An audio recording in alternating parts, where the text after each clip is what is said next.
Бүгін болып өткен окуялар, кабарлар жана жаңылыктар менен Күн кабар Ак кеме студиясында Атлет Аманкулов. Саламатсыздарбы?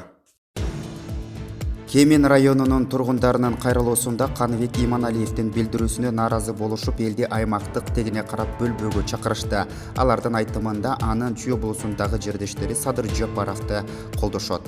Ассаламу алейкум, кадырлуу кыргыз элим. Биз Кемин районунун тургундары, жаштары, аралда бул апалар да бар. Биздин агабыз Каныбек Капашевичке кайрылып калды дедик. Себеби ал кечеөнкү интернеттеги интервьюсунда айтып атат, соц тармакка таркан интервьюсунда көлдүктөргө кайрылып, Садыр Жапаров болгон уулуңарды алып кеткиле депчи. Биз айтаар элек, урматтуу Каныбек Капашевич, сиз антип көлдүк, чүйлүк, ар жак бер жакта бөлбөңүз. Себеби бүгүнкү күнү Садыр Кожоевич бул бир гана көлдүн эмес, кыргыз элинин уулу болуп, ошол кыргыз элинин жүгүн аркалайын деп турат. А сиз болсо антип бөлөсүз. Ошол кеминдиктер мынакей сиздин жериңиз болгон Кемин районунун керек болсо чоң кеминдиктер да бар ушул жерде. Ошол эле Кайыңды тегирментиден бар керек болсо ушул жерде. Шабдандан бар. Ошолор сизге кайрылып айтабыз. Урматтуу Каныбек Капашевич, антип кыргыз элин райондон регионго бөлбөңүз. Президенттик шайлоо. Алдыдагы шайлоого кимдер ат салышып жатат, ким жарыштан баш тартып, кимдер четтетилди. Мөөнөтүнөн мурда өтө турчу президенттик шайлоо 2021 жылдын 10 январына белгиленген. Ага ылайык 14 ноябрь саат 23:59 карата 65 талапкер БШКга арызын тапшырган. Алардын ичинен экөө саясат талдоочу Бакыт Бекетаев менен элдик көп тармактуу ишканасынын директору Жапаркүл Тургуналиев арызын кайтарып алганы маалым болгон. БШКга Кыргыз өлкөсүнүн президенттин шайлоого андан ары катышуудан баш тартуу жөнүндө арыз келип түшкөн. Ошону менен 2020 жылдын 24 ноябрына карата Кыргыз Республикасынын президентинин кызмат ордуна бардыгы 47 талапкер көрсөтүлгөн. Булардын арасынан Садык Шернияз кечээ 30 ноябрда шайлоого катышуудан баш тарткандыгын жар салса, бүгүн 1 декабрда комплекстүү жабдуу борборунун башкы директору Сазыкбай Турдумалиев шайлоого ат салышпай турганын билдирди. Бишкек шаарындагы мектептер 3-чейректен баштап ачылышы толук мүмкүн. Бул тууралуу мамлекеттик санитардык эпидемиологиялык көзөмөл борборунун башкы дарыгери Кубан Кундушев брифингде билдиргенин республикалык штабтан кабарлашты. 14 жашка чейинки балдар арасындагы COVID-19 менен ооругандардын саны азайган учурда борбор калаадагы мектептер 3-чейректен баштап штаттык режимде иштөөгө өтөт деп билдирди ал. Ошондой эле Кубан Кундашев Бишкектеги жеке менчик мектептер 6 класска чейинки балдарды оффлайн режимде окутуп жатканын эскерте кетти. Бүгүн 1 декабрда Бишкекте кинотеатрлар, фудкорттор жана компьютердик клубтар ишин жандантты. Бул тууралуу шаардык мэриянын маалымат жыйынында вице-мэр Айжан Чыныбаева билдирди. Маалыматка ылайык ишин жанданткан жайларда кызматкерлер жана келген коноктор бет кап тагынуусу шарт. Ишин жанданткан мекемелерде санитардык талаптар аткарылышы керек. Ал сак бөлмөнү 15-20 мүнөт сайын желдетип туруу, социалдык аралыкты сактоо, жарандар бет кап тагынып шахматтык негизде отурушу зарыл. Ал эми тамактануучу жайлардын 50% гана адамдар олтуруп тамактанууга уруксат берилет дейт ал.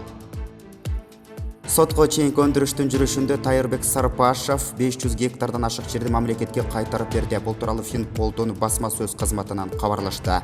Финансы полициясы мурдагы биринчи вице-премьер-министр Тайырбек Сарпашевга карата мыйзамсыз баю фактысы боюнча иштерди тергеп жатат. Тергөөнүн жүрүшүндө Тайырбек Сарпашев Токтогул районунда жайгашкан мурда сатылып алынган жана өзүнүн жакын туугандарына катталган 500 гектар жайыт жерин, ошондой эле 30 гектар сугат жерин өз ыктыяры менен мамлекеттин балансына кайтаруу ниетин билдирди.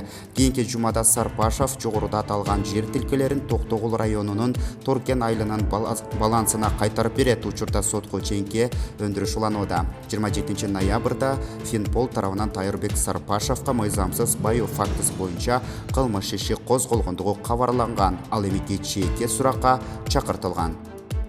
Бүгүн 1 декабрда саат 9:30 карата Бишкектеги Ош базарынын айланасында абанын булганычы нормасынан 12 эсе ашып кетти. Мындай маалыматты Мов Green жаштар кыймылынын интернет баракчасынан көрүүгө болот. Ага ылайык Бишкектин бир нече жерине абанын булганычын ченөөчү приборлор орнотулган. Приборлордогу маалыматтарды aircas.org сайтынан онлайн түрүндө көрүп турууга мүмкүн. Токтогул Бейшеналиева көчөлөрүнүн кесилишинде учурдагы көрсөткүч 305 микрограмм, сут кечиндеги орточо көрсөткүч 196. Дүйнөлүк саламаттыкты сактоо уюмунда орточо эсеп менен куб метрге 25 микрограмм болгон көрсөткүч норма катары саналат. Иса Ахунбаев атындагы Кыргыз мамлекеттик медициналык академиясында Манас эпосунун күнүнө карата иш-чара болуп өттү. Иш-чаранын ачылышында гимн жаңырып аталган окуу жайдын мамлекеттик тил жана тарбия иштери боюнча проректору Кеңешбек Ырысов салтанаттын бардык катышуучуларын келе жаткан майрам менен куттуктады. Анын айтуусуна караганда Манас эпосу Кыргызстандын тарыхында зор мааниге ээ экенин белгилейт. Ошондой эле салтанаттуу иш-чарага манасчылар жана окуу жайдын эмгек жамаатынын мүчөлөрү катышты. Эске сала Кыргызстанда 2015 жылдан бери 4 декабрда Манас эпосунун күнү белгиленип келет. Баткен шаардык мэриясы Айыл банк аркылуу лизингке шаарды көрктөндүрүү, жашылдандыруу жана тазалыгын сактоо максатында жалпы суммасы 16 миллион сомдук 5 атайын техникаларды сатып алды. Бул тууралуу өкмөттүн Баткен облусундагы өкүлчүлүгүнүн басма сөз кызматы кабарлайт. Маалыматка ылайык, Кытай мамлекетинен чыгарылган Хово үлгүсүндөгү 3 таштанды ташуучу, 1 суу чачуучу, 1 бийиктиктеги жумуштарды жасоочу автоунаалар шаардын муниципалдык менчик ишканасынын балансына өткөрүлүп берилди. Ыйгарым укуктуу өкүл Жаныбек Жалалов, шаар мэри Мамыржан Рахимов, Айыл банк ачык акционердик коомунун төрагасынын орун басары Бакыт Асанбаевдер айдоочуларга автоунаалардын ачкычтарын тапшырышты. Кыргыз гидромет борбору 2 декабрдан 6 декабрга чейин өлкө аймагында күтүлгөн аба ырайы тууралуу болжолдуу маалымат таратты. Чүй, Талас облустарында күтүлгөн аба ырайы 2 декабрда жаан-чачын күтүлбөйт, айрым жерлерде туман түшүшү мүмкүн. 3 декабрда түнкүсүн тоолуу райондордо кар жаашы күтүлөт. Дыйканчылык аймактарында жаан-чачын күтүлбөйт, күндүз кээ бир райондордо кар жаашы күтүлөт.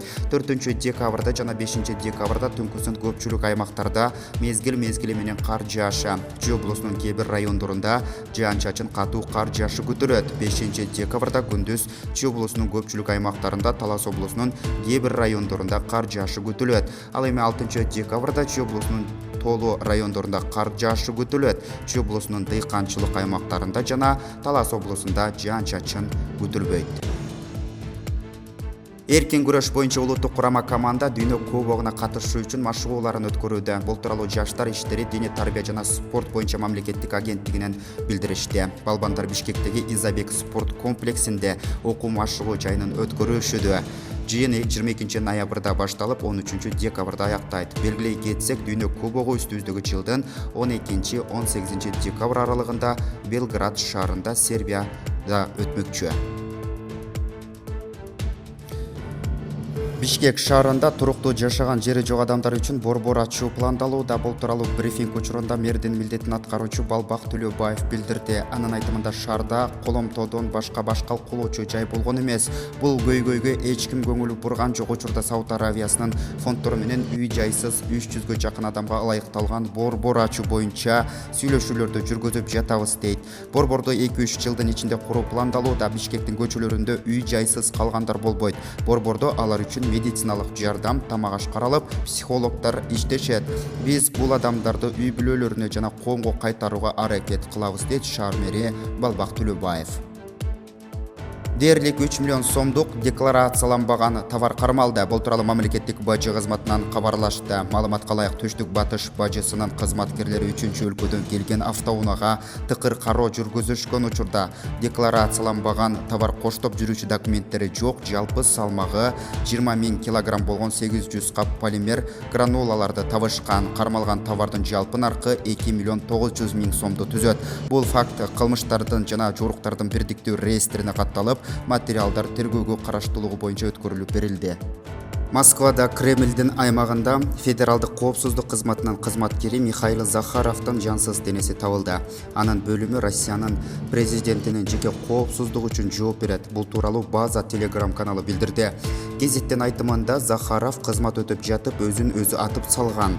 Маркумдун кесиптештери өз өмүрүн кыюуга, ФСОнун жетекчилигинин анын ишинин шарттарына болгон кайдыгер мамилеси, ошондой эле көптөгөн кошумча жумуш убактысы себеп болушу мүмкүн дешет. Акыркы нөөмөттөрдүн биринде Ал жумушта 15 сааттан ашык иштөөгө аргасыз болгон.